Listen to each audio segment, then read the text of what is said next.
안녕하십니까 여러분. 여러분들은 오늘 하루를 살아가시면서 그 살아가는 힘의 원동력을 무엇으로 삼고 계십니까? 오늘이 너무 힘들고 지쳐서 어떤 사람들은 옛날이 좋았지, 옛날을 회상하며 살아갑니다. 또 어떤 사람들은 내가 정말로 고생을 너무 많이 했어, 나 너무 힘들었어, 그러면서 오늘을 불평불만으로 살아가는 사람들도 있습니다.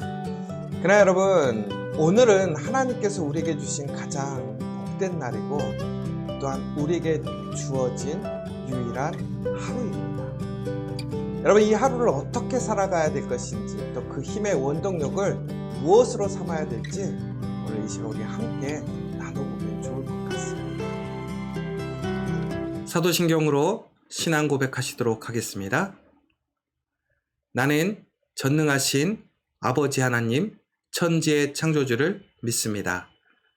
나는 그의 유일하신 아들, 우리 주 예수 그리스도를 믿습니다.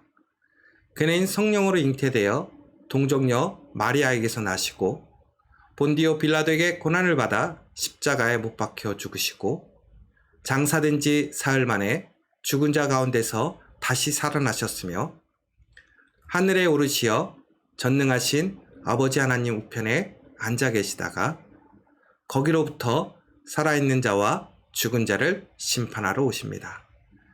나는 성령을 믿으며 거룩한 공교회와 성도의 교제와 죄를 용서받는 것과 몸의 부활과 영생을 믿습니다. 아멘. 무엇을 두려워하며 무엇을 괴로워하며 왜 울고 있느냐. 나는 너의 여호와니라. 넘어진 자를 붙들고 보라, 상처난 자를 감싸주시고 고쳐주시며 약한 자를 강하게 하였노라.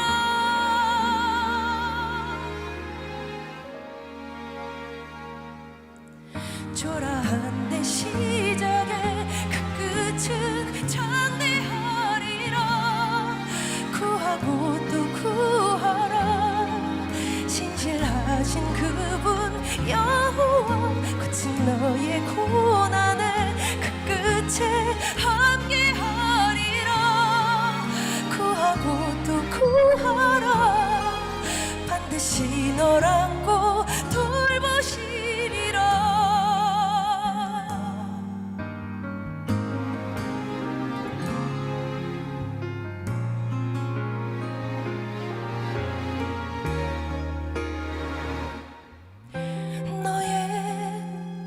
경외함이 장이며 너의 그 소망이 온전한 길임에 나를 보아라. 내가 너를 강하게 하였노라. 초라한 내 시작에 그 끝은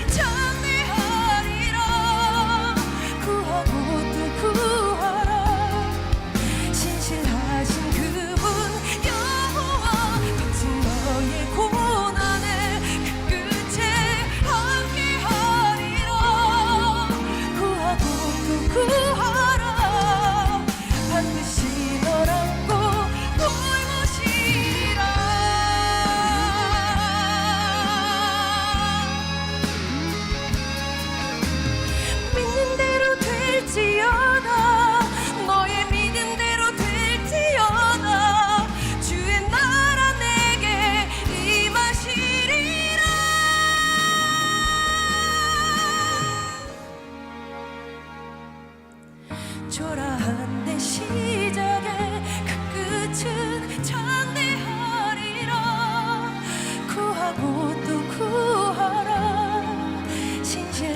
크신 그분 여호와 거친 너의 고난을 그 끝에 함께하리라. 구하고 또 구하라. 반드시 널 안고 돌보시리라.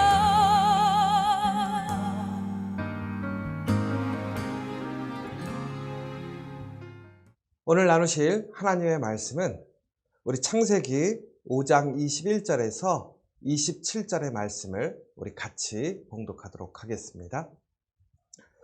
에녹은 65세에 무드셀라를 낳았고 무드셀라를 낳은 후 300년을 하나님과 동행하며 자녀들을 낳았으며 그는 365세를 살았더라.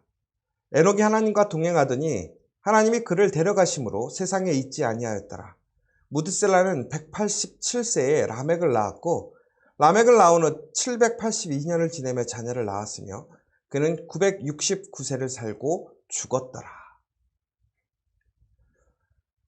어떤 분들을 만나게 되면 또 페이스북이나 혹은 여러 가지의 어떤 SNS의 계정을 보면 과거를 회상하시는 분들이 참 많이 있어요. 그런데 이런 분들의 특징이 있습니다. 특별히 나이가 많이 드신 분들, 은퇴하신 분들이 과거의 기억, 또 과거의 그러한 어떤 좋았던 일들을 많이 언급하시는 것 같습니다. 그런데 우리가 무드셀라 증후군이라는 것이 있습니다. 오늘 읽으신 내용 중에 무드셀라가 나오는데요. 여러분, 무드셀라는 성경에서 가장 오래 산 사람입니다. 에녹부터 또 노아의 때까지 그 모든 한 7대에 거쳐서 969세를 살고 죽었다라고 오늘 보게 되는데요. 무드셀라가 어떻게 그 삶을 살았을까를 생각해 보면서 이제 무드셀라 증후군이라는 어떤 심리학적 용어가 나왔던데요. 이 무드셀라 증후군은 과거에 좋았던 기억들만을 기억하는 겁니다. 그래서 나빴던 기억들은 잊어버리고 좋았던 기억들만 기억하려고 하는 것입니다.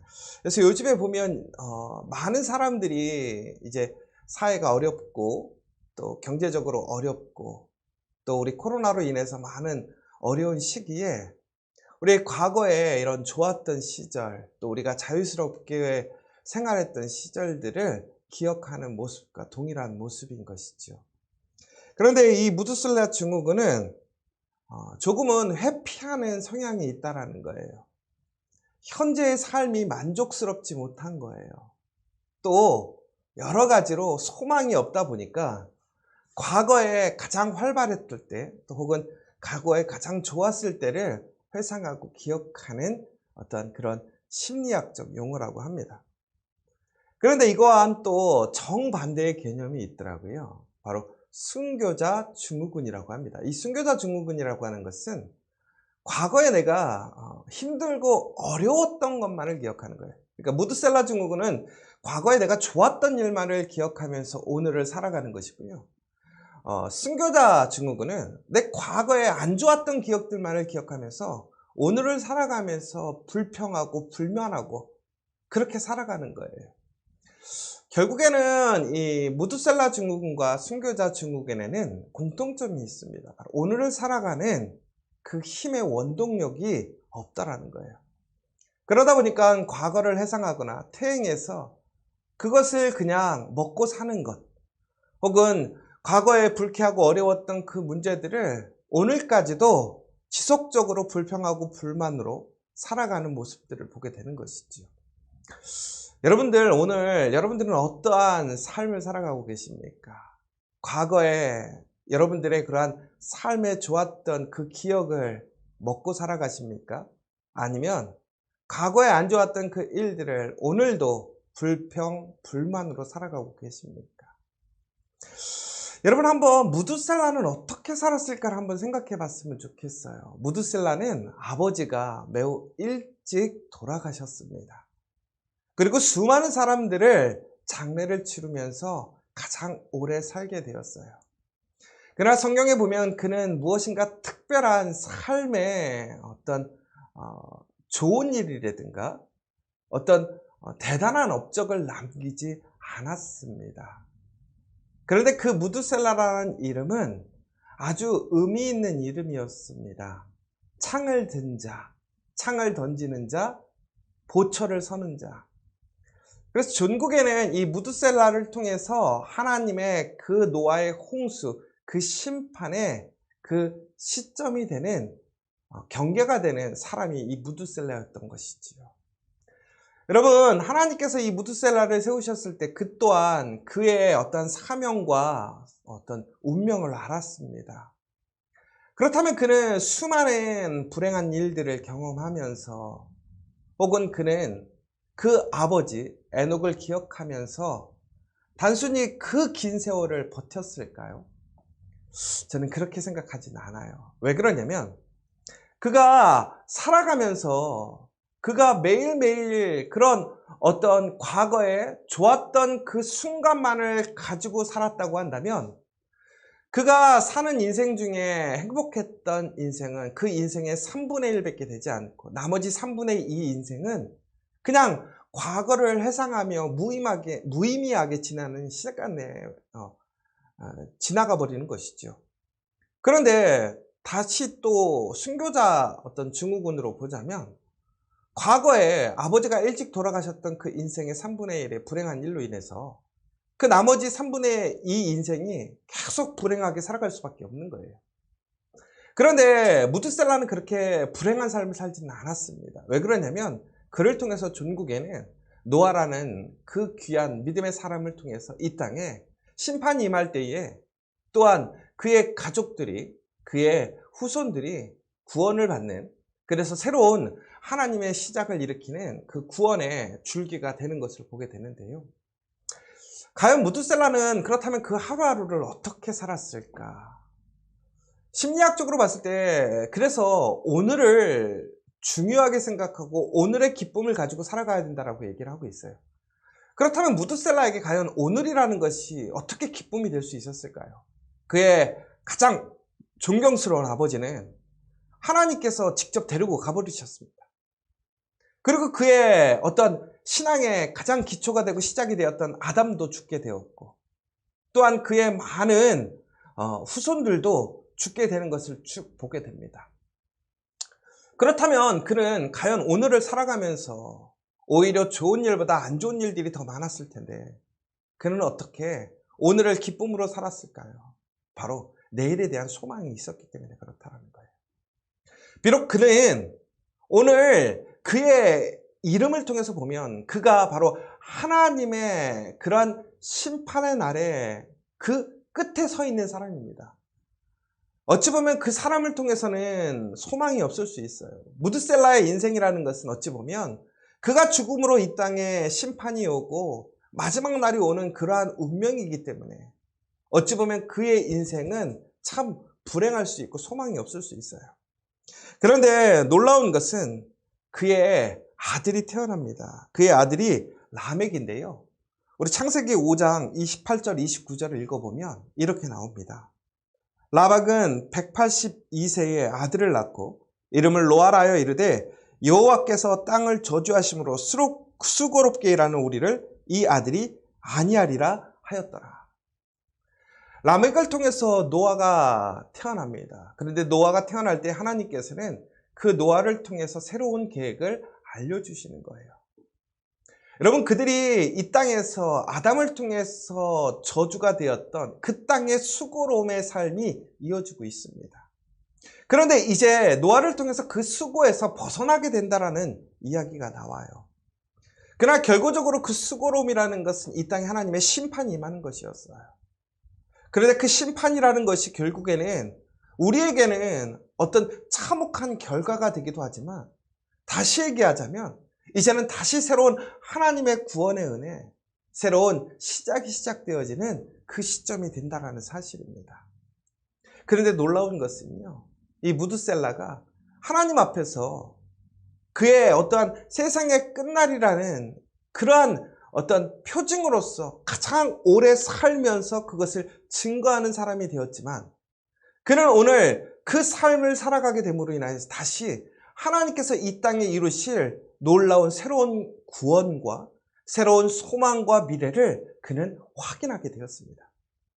그러므로 우리가 다시 오늘을 살아가면서 오늘 살아갈 수 있는 소망, 그 힘이 되는 것은 바로 우리의 삶 속에서 일어나는 어떠한 특별한 능력이나 세상의 어떠한 풍요로움이나 세상의 대단한 것들이 아니라는 거예요. 우리가 이 땅에서 소망을 가질 수 있는 것은 바로 하나님의 그 함께 하심과 하나님의 구원이 있을 때만이 우리에겐 소망이 있는 거예요. 왜 그러냐면 하나님 없이는 우리는 결코 구원에 이룰 수 없기 때문에 그렇습니다. 어느 누구도 살 수가 없어요.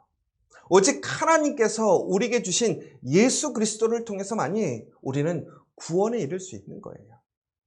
오늘 그의 손자인 노아를 통해서 그들에게 구원의 역사가 일어났던 것처럼 바로 오늘 우리의 삶에는 바로 예수 그리스도가 그 노아와 같이 우리의 구원의 씨앗이 되었다라는 사실입니다. 그러나 무두셀라는 그때 예수님을 알지 못했지요. 그러나 그는 오늘을 살아가면서 그에게 주어져 있는 그 운명 속에서도 그는 오늘 하루를 하나님과 동행하기를 힘쓰며 더 나아가서는 하나님의 선하신 계획을 소망하며 살았다라는 것입니다. 여러분, 에녹이 하나님과 동행함으로 그는 하나님의 영광에 쌓여서 하나님의 나라로 올라갑니다. 그러나 무두셀라에게는 이런 특별한 은혜가 있지는 않았습니다. 그러나 무두셀라는 그 아버지를 통해서 하나님과 동행하며 하나님과 함께할 때 주어지는 구원의 놀라운 은혜를 소망하게 되었어요. 무두셀라는 지금 비록 하나님의 그런 현실적인 능력을 소망하고 가질 수는 없었지만 그가 보았던 하나님의 동행하심을 통한 구원의 역사를 그의 삶을 통해서 그는 꿈꾸고 기다렸다라는 거예요. 그러자 그의 아들을 통해서 노아가 태어나고 노아를 통해서 그는 전국에는 하나님의 소망과 비전을 보게 되었습니다. 여러분, 이처럼 우리가 하나님의 그러한 어떠한 특별한 확실한 언약과 약속이 주어지지 않아도 하나님을 신뢰하며 하나님의 길을 걸어가며 나에게 주어진 사명을 묵묵히 지켜갈 때에 우리에게 놀라운 하나님의 구원의 메시지가 주어지는 것을 우리는 무드셀라를 통해서 보았어요. 그렇다면 오늘 우리는 살아가는 이 현실 속에서 우리에게는 바로 예수님이 우리의 약속으로 주어졌다는 사실입니다. 그러므로 우리는 단순히 과거에 좋았던 일, 혹은 과거의 그 슬픈 일들로 인하여, 혹은 힘들었던 일들로 인하여 불평불만으로 이 현실을 피해가는 것이 아니라, 혹은 이 현실에 내가 소망을 가질 수 없으므로 어려움으로 그냥 과거로 도피하는 것이 아니라 바로 그 예수 그리스도를 통해서 우리는 다시 소망을 가질 수 있다는 거예요. 여러분, 오늘 우리가 살아갈 수 있는 이유는 예수님이 우리의 구원자가 되시기 때문에 그렇습니다. 예수님이 우리의 길이요 진리요 생명이 되시기 때문에 그렇습니다. 예수님의 이름으로 우리가 구할 때에 우리는 예수님의 응답을 듣고 하나님의 놀라운 성령의 은혜로 살아갈 수 있는 사람이 되기 때문에 그렇습니다. 그러므로 여러분, 우리는 오늘의 삶 속에서 그 예수 그리스도와 함께 내일을 소망하며 꿈꾸며 살아가기를 원합니다. 우리는 과거를 먹고 살아가는 사람이 아니에요. 바로 예수님과 함께 우리는 내일을 소망하며 살아갈 수 있는 사람입니다. 그러면서 오늘 우리는 그 하루를 주님과 동행하며 주님께서 나와 함께 하시고 나에게 놀라운 구원의 그 약속으로 나를 그 생명의 길로 하나님의 축복의 길로 인도하실 줄을 믿으시기 바랍니다. 우리에게는 하나님의 그 약속이 주어져 있음을 기억해야 한다는 사실이에요. 그렇다면 오늘 우리는 비록 오늘의 삶이 힘들고 어렵고 많은 시험과 도전이 있고 또한 많은 고난과 아픔이 있을지라도 우리는 오늘을 이겨낼 수 있고 더 나아가서는 우리가 생각하고 상상할 수 없는 하나님의 놀라운 구원의 역사, 하나님의 새로운 그 시대로 나아갈 수 있다는 사실이에요. 오늘 우리가 그 소망으로 오늘을 살아간다면, 또한 오늘을 이겨낸다면 분명히 우리에게는 하나님의 놀라운 그 약속이, 그 구원이 주어짐을 기억하시기 바랍니다. 여러분, 이제 다시 우리가 일상으로 돌아가게 됩니다. 많은 것들이 또 변하게 됩니다. 그런데 또 그 과정 속에서 우리는 우리가 기대하는 것만큼 우리는 또 얻지 못하고 또 그 가운데 또한 새로운 어려움을 경험할 수도 있어요. 그러나 우리는 그럼에도 불구하고 오늘을 기쁨으로 살아갈 수 있어요. 왜? 바로 그 구원이 되시는, 우리의 생명이 되시는 예수 그리스도께서 우리와 오늘 함께 하시기 때문에 그렇습니다. 그러므로 오늘 우리는 어떠한 순간에도 다시 한번 기쁨으로 우리의 삶의 자리에서 하나님을 찬양하며 하나님의 약속을 믿고 오늘 우리는 다시 내일을 소망하며 내일의 그 기쁜 소식으로 우리는 누구에게나 그러한 기쁨을 증거하고 기쁨으로 살아가는 저와 여러분 되시기를 간절히 소망합니다. 이제는 우리 주 예수 그리스도의 은혜와 하나님의 크신 사랑과 성령의 감화 감동 교통하심이 하나님께서 우리와 언제나 함께 하시고 오늘 우리에게 그 예수 그리스도를 통해서 다시 새로운 소망, 새 능력을 주심을 믿고 의지함으로 우리의 과거나 혹은 우리의 과거의 그러한 영광과 슬픔에만 붙들려 사는 것이 아니라 이제는 우리의 그 미래를, 그 오늘을 감사와 기쁨으로 하나님의 능력으로 살아가기를 작정하는 오늘 이 예배에 참여한 모든 우리 믿음의 동역자들, 우리 믿음의 일터, 가정 위에, 그리고 우리 모든 공동체 위에 이제로부터 영원토록 함께 하시기를 간절히 축원하옵나이다. 아멘.